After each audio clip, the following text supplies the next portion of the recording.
everyone. I have done something a little bit different today. I am teaming up with my friend and Stampin' Up! Demonstrator, Wilma Hingler, and I am going to make a basket, an Easter basket, using the new berry basket die from Stampin' Up! So I'm really excited to share this with you guys. Wilma designed everything um, and lent me all of her stuff so that I could make this video for you guys and she will be able to put it on her new Facebook Stampin' Up! Page. So I'm really excited to team up with her and just do something new and different. And yeah, let's get started. So the card is going to be purple and green. It's a little Easter basket, so I'll show you everything as I'm doing it and explain everything as I'm going. But yeah, that's what the color scheme is for this basket. So this is the Bow Builder punch, and I really want to get this punch for myself, my own collection, because I think it is just the most adorable thing. And it you punch it twice, and it's just so easy to come together. So I'm super excited. Then I'm punching two ovals out of white cardstock, and then I'm also going to punch a heart out of white cardstock. And every time that I scrapbook or make cards with Wilma, she uses her punches, and I think I need that punch and I need this punch. And um, she's got a ton of punches, and I love that she does because I get to see how truly useful they are. They're a little bit more expensive, but they're really an investment. And so I loved being able to play with her products. So I'm going to use this pink ink. It's a very light pink. I think it's called Pink Pirouette. And I'm just going to use a sponge dauber and put a little pink in the middle of these ovals. And these are going to turn into ears. So you just kind of layer up the color. It's not, you don't have to put a whole lot on, but it is a very, very light pink, so it will come on in layers. So it's not going to get really dark, but that's good because you want the inside of a bunny's ears to be pink. And then I started to shut the ink pad, but then I realized I have another part to do. So you turn this heart upside down, and you make two circles just above kind of the cheeks of the heart, and you just again layer up the color and make sure you press down hard. Give it a good little twist to get enough ink on there, and you have two little bunny cheeks. And then take this little pink circle, this tiny little pink circle that we punched out, and you're going to put that on there, and that is the nose for the bunny rabbit. And then just with a black marker, make little whiskers and little eyes. And I also tried putting a little smiley face on my bunny, and that turned out really cute as well. I don't show that in the video, but I did do that in another sample that I did after this video. Then you're just going to attach the ears to the back of the bunny face. And how cute is that? Isn't that just adorable? And that's just done with a regular oval and a regular heart punch. Nothing to it. So then take these little bow builder pieces, and you can see these two pieces, and you just want to kind of curl them around a pencil, or I used my scissors right there, and it's pretty easy to curl them.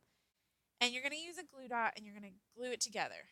I do find that glue dots work way better than tape or runner adhesive just because the glue dots really stick.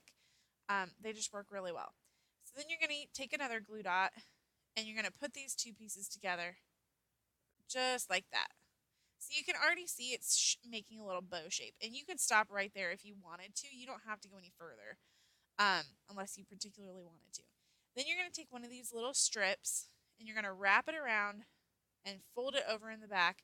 So you use two glue dots, one on each end, and then that just covers up where you glued the original two bow pieces together. And then you're going to take these little pieces and put one glue dot on the little square end and put it behind there, and it makes a super cute little bow, and now it's got tails on it. And there is one piece, the piece that you wrap around the middle, it punches two of those, but you only use one of them. So it really doesn't waste hardly any paper at all. It's really exciting. So I love that bow builder punch. And then I just used a couple of dimensionals or one dimensional and I cut it in half and I'm going to peel the back off of this and put it on the bunny above the little eyes. And so isn't that just the most adorable little bunny? I just think that's so cute. Um, so that was the first step. The second step is using this new die. It's kind of hard to see on camera, but you'll be able to see it really clearly whenever I cut it out. So you just take out your die cut machine and you use that as the base. That's the base. It's really thick. And you put a piece of cardstock on top of there and you sandwich it in between the regular plates that go through your die cut machine. So like you can see there, it's just going to go through just like a regular die. And then when you pull it up, you're going to have three pieces. You're going to have a scallop strip, you're going to have a regular strip, and then you're going to have what looks like a basket. You can kind of see where the shape is coming. And you die cut two of those pieces. So this is just one sheet of 8.5 by 11 paper. So that's really economical. It's just one sheet. You can make a ton of these for like either you can make them for your kids or grandkids for Easter baskets or Valentine's baskets. You could use them as centerpieces at an event or as little gift baskets at a bridal shower or something.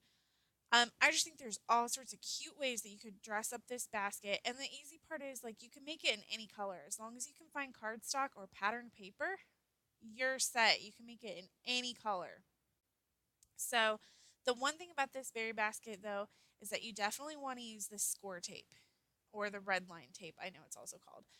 You want to really use good tape because you want it to stick together really well and you want it to be able to hold things because if you're putting candy or eggs or any kind of like gift in here, it's going to be a little bit heavier, so you want it to hold up. So I'm just putting this on the ends of the scallops, and then there's on the on all of the four long pieces, there's crease marks. So you will be able to see those, and you want to bend the little crease marks on the two long pieces, and I'll show you how that works in a minute. So you put score tape on the four long pieces and then on the four sides of this berry basket, and you'll see how it all comes together. It actually is pretty easy once you get going. So I'm going to stamp on mine first. I've got the Perfect Plum ink from Stampin' Up and this egg like row of Easter eggs. So I'm just going to stamp that in the purple ink all over this berry basket. The trick that you want to remember is to do your stamping just above those three lines, those three cutout lines. And I tried to make mine even because when you put the berry basket together, you can kind of see the pattern of it, but really it's not super noticeable if you're off by a little bit. So again, just stamping there. Remember to keep it low. If you go too high, you're going to cover it up or cover part of it up, which is even worse. You're going to cover part of it up with the part that holds the berry basket together. So I'm just going to clean that stamp off while I've got it out. And did you know that you can actually rinse those stamps off with water? It is actually really easy if you have a sink in your scrapbook space or if you have access to a sink, like if you go to a card club, it's actually really easy to just rinse them off with water and dry them off with a paper towel, which I think is very, very handy. So there you can see I just creased the sides of those baskets and kind of put them together, and you can see how it's really going to take shape. So then I'm going to peel the score tape off, and here is where I mess up. There's actually another score line that is in the middle of those two long pieces, and that makes it a square. And I forgot to crease mine. I just didn't think of it, and you can tell I'm kind of figuring out like, well, this is an oval. That's not the way it's supposed to be. But there are score marks on both of those pieces, and you will see me fix that in a little bit. And but I still made it work. It still worked just fine. Not a problem at all. So now I'm going to put some adhesive on the bottom of the basket. This you could probably use tape runner on, just regular adhesive, but I just wanted to make sure my basket was extra sturdy. So I went ahead and used this score tape, and that's going to hold the two basket pieces together. And really, I thought that was maybe a little bit of the trickier part than any of it, just to make sure that they were lined up, because that score tape really sticks. So if you get it stuck down and that's not where you want it, it's a little bit tough to pull up. But honestly, if that's the hardest part, it's a pretty easy basket. So then I'm going to peel the score tape off of the outside of the basket where I did the stamping, and I'm going to put this oval, which should be a square, around the basket. And you just line it up with the top edge and seal it all the way around. Now the trick to this is you want to leave room at the corners, and you'll be able to see that. I'm going to show you. See that gap there? You want that gap. That's what gives it its basket shape, and it gives it that little bit of curve to it instead of just a straight box. And it lines up just perfectly. Like, how cute is that? This is where I'm creasing those square sides. And see, it just came out fine, even though I forgot to crease those in the middle of this. All right, so then I take that piece of score tape off the end, and I put these two scallop pieces together, and that is going to be my basket handle. So I'll cut two more pieces, one for each end, and then I will attach it to the basket. And so you could do this with the straight edge, and you could put the scallop edge around the basket, and that would look really cute as well. You could leave the handle off if you didn't want it. If you wanted these as centerpieces, I would recommend not having the handle on there, just because that would give it a little bit too much height, I think.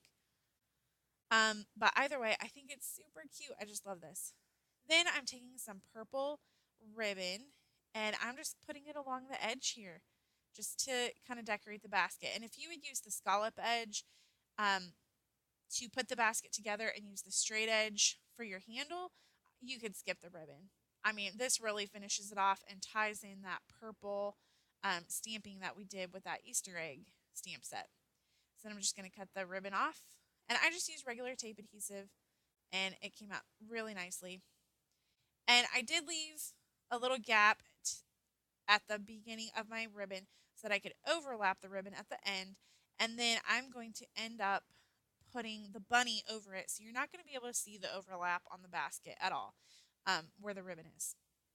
So just a couple more dimensionals on the back of the rabbit, only on the lower half of the rabbit, because the upper half is going to peek out above the basket, and that is going to wrap it up. So I just think this basket is so adorable. I think it's so cute. I just love it. So thank you again to Wilma for supplying all of the supplies so I could make the video, and I'm super excited if you're watching my videos for the first time because you came from Wilma's Facebook page. Welcome, and thank you for watching. I will see you guys again very soon. Have a great day.